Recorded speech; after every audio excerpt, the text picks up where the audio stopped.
what's good? We back at it again today. We in Home Depot. We about to start on the center console.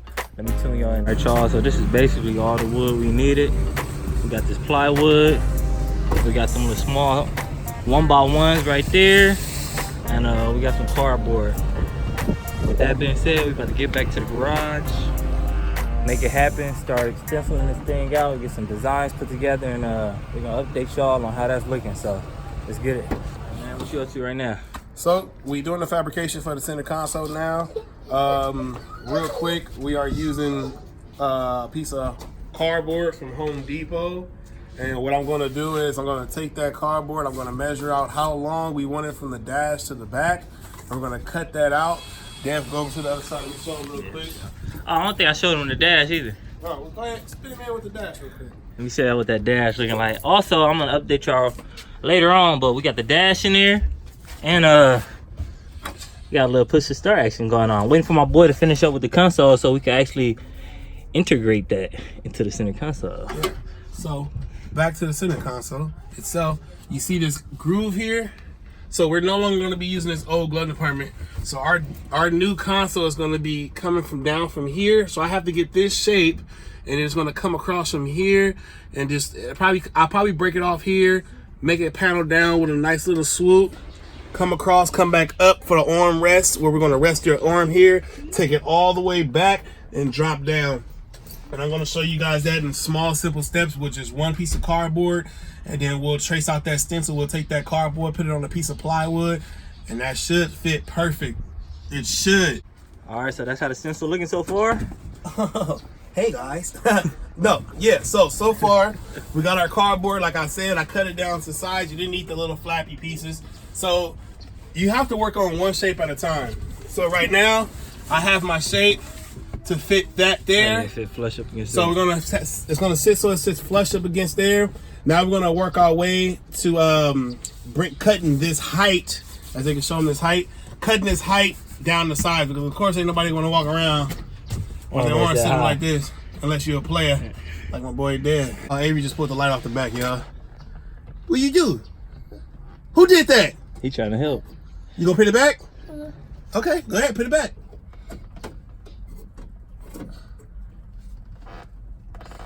You got one more try, man. One more, man. One more. That like look a little complicated, man. Everything in this. I think you're more concerned about that cheese. Anyway, I'm gonna get what right kind back of to you cheese? guys. Money or eatable cheese? Nice. Darren, tell them what you up to now. All right, so now you sketch this piece here. So now I know it's hard to look because all you see is a piece of cardboard, but I'm gonna write it out for you. Right here is a TV. This is gonna be where the TV face. The monitor is going here. Then we have a flat surface all the way to this point here, where you can put your we're gonna put our gauges, or you can put your window switches, you can put your lights, anything that you're wiring up that you put your push to starting right there, or whatever the case is. Then we're gonna 45. I use my square. Use our 45 so we get a perfect 45 degree angle coming up, and then this is gonna take off in this direction, and this is actually gonna be where your armrest. So it's gonna be an armrest there where you can pull an armrest up and down, and that armrest is gonna travel all the way back to the back side of the car where the back seat is, and then back here is gonna come down with a small little loop, and then I'm gonna cut that armrest off in half, and then that's where you have a little glove compartment there. And then in the back, you can put your USBs and your control panels back there. I know it's a whole lot going, but just in a couple minutes, I'm gonna get this drawn out. I'm gonna cut it out, drop it in there. Yeah, you're gonna see exactly what I'm talking about. It'll make a lot more sense, y'all. So I'm gonna let him finish up on that.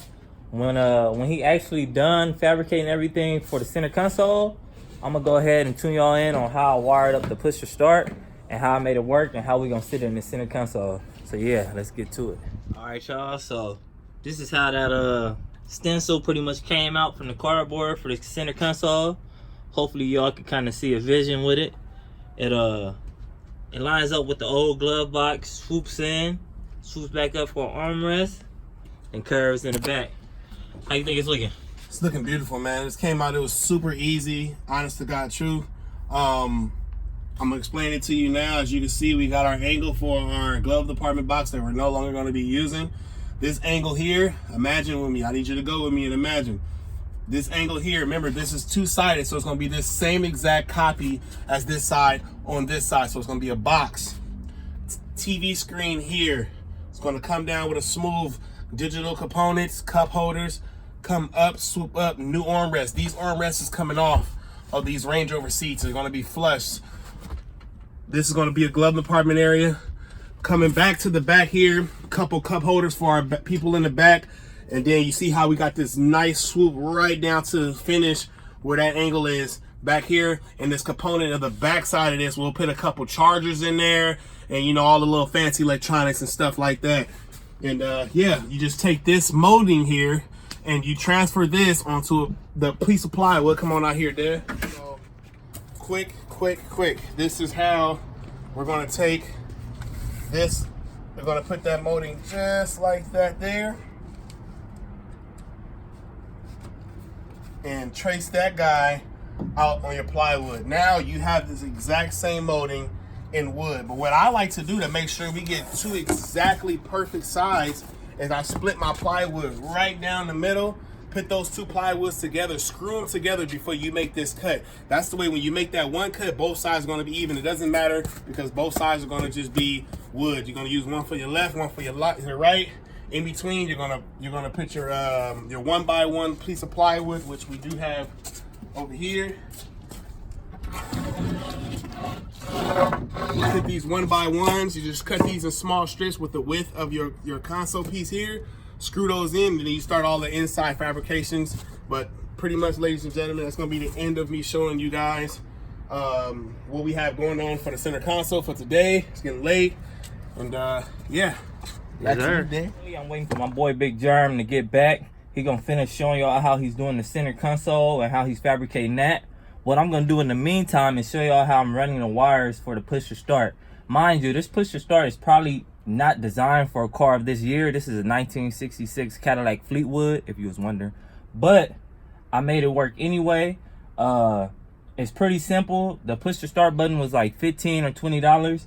And I really like the design of it. It has a little light on it. So I'm gonna walk y'all through that. Let's make it happen, y'all. Put the dash in. Remember, y'all, we painted the dash. It's looking good, by the way. But before I put the dash back in, I took all the wires off the ignition, off the factory ignition. And these are all the wires right there. And pretty much I just tested every wire. I used like a multimeter or anything that could check power for you. And I found out which one goes to which. All right, y'all, so here's the push to start button. Pretty inexpensive push to start, but it looks good. Also has a blue light when you touch it. So, but anyways, it comes with a little relay box right here, and red wire, blue wire, black wire, red wire, power wire, black wire, ground wire, blue wire is the starter wire. That's what's actually giving your engine that crank. So yeah, just hook it up. I'm gonna speed it up a little bit for y'all, and then talk to y'all.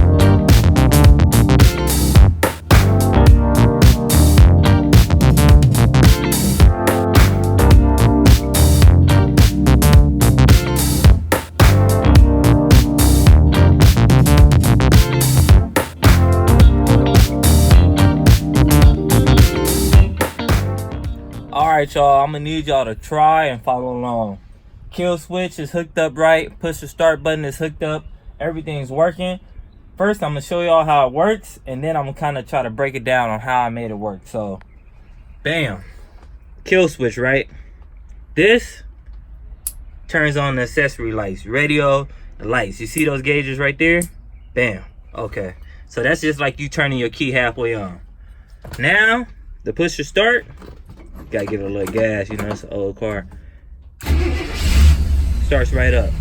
Now to turn it off, hit the kill switch back. Bam, just like that. Pretty much what I did is, I just ran it to the wires like I showed y'all previously. The main red wire right here goes to the main red wire that was coming from the ignition. Black wire goes to ground, goes to metal of the car. The blue wire goes to the starter. And that's pretty much sums it all up right there, y'all. So